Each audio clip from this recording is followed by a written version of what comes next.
Welcome viewers. In this video, we'll see the capacitance of a cylindrical capacitor or cable, the derivation and the derivation for this cylindrical capacitor or cable.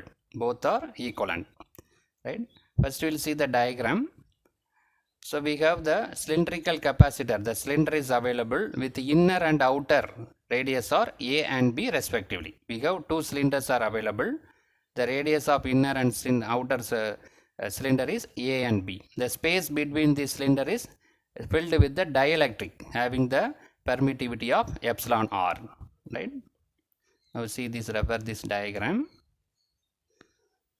So this is the inner cylinder with radius A. This is the outer cylinder with radius B, right? We have taken the 1 meter length of the cylinder, right? So the inner cylinder radius A, outer cylinder radius B, and the height of the cylinder is 1 meter. For calculation purpose, we consider one Gaussian cylindrical surface with radius rho meter. Gaussian cylindrical surface with rho, that is in between A and B. In between A and B, one imaginary Gaussian cylindrical surface is taken, that is the radius is rho meter, right? We'll see this description.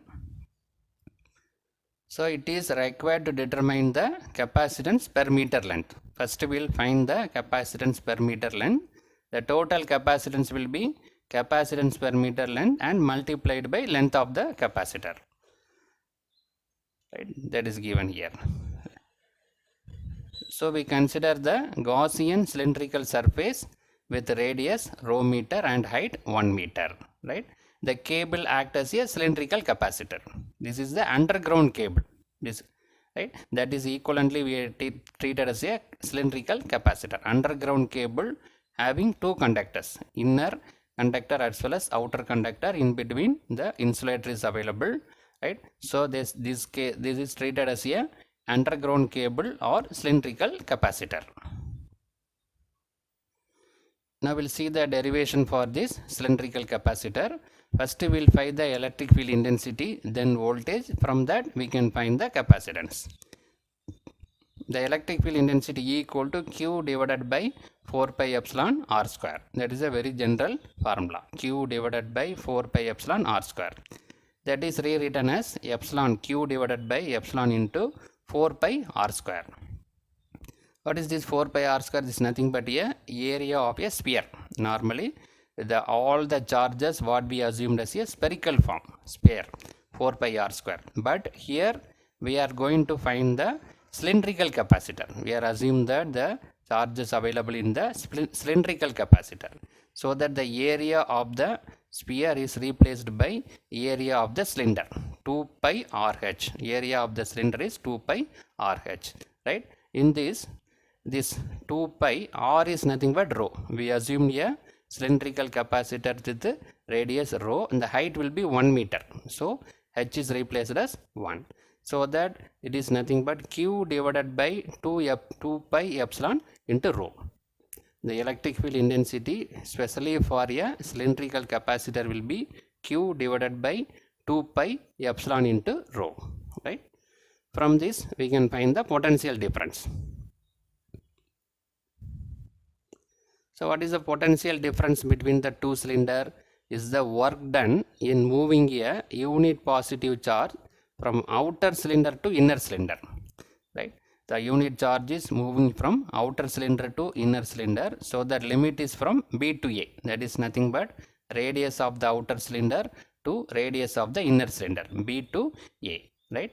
So we know that V equal to potential V equal to minus integral B to A E into d rho. That is a general formula for the potential in terms of electric field, right?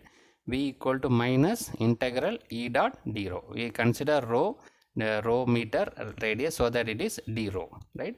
So that is equal to minus integral B to A. Q is replaced as Q divided by 2 pi epsilon into rho, right, into d rho.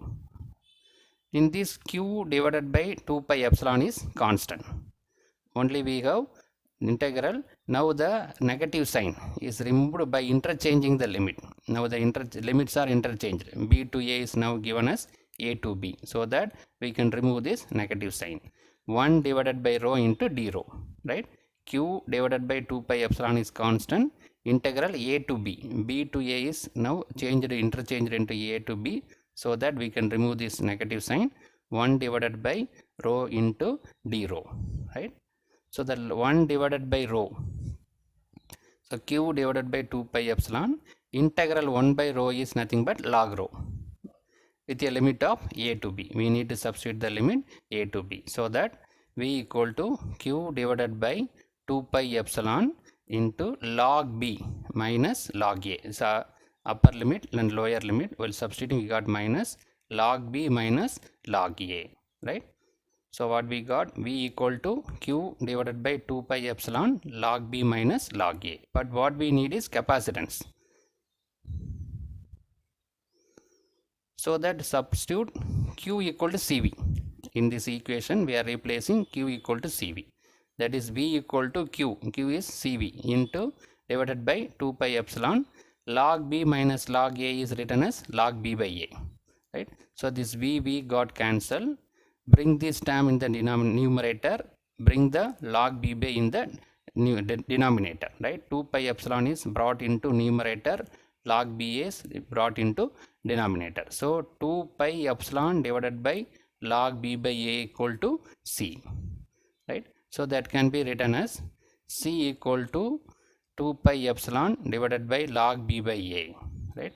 So that is nothing but the unit is farad per meter, right? Here we consider only 1 meter length of cable, so the unit is nothing but farad per meter. 2 pi epsilon divided by log b by a. Suppose if we want to find the total capacitance, here we consider only 1 meter length of cable, underground cable. If you want to find the entire length of the cable, C total equal to 2 pi epsilon log b by a into L. It is multiplied by the length of the capacitor, so that unit will be farad, right? So it is 2 pi epsilon divided by log b by a into L. The unit is farad. So in this video we discuss about the cylindrical capacitor, the derivation. We got the expression for capacitance of a cylindrical capacitor. So this is nothing but a underground cable, right? Capacitance per meter as well as total capacitance also we got the expression.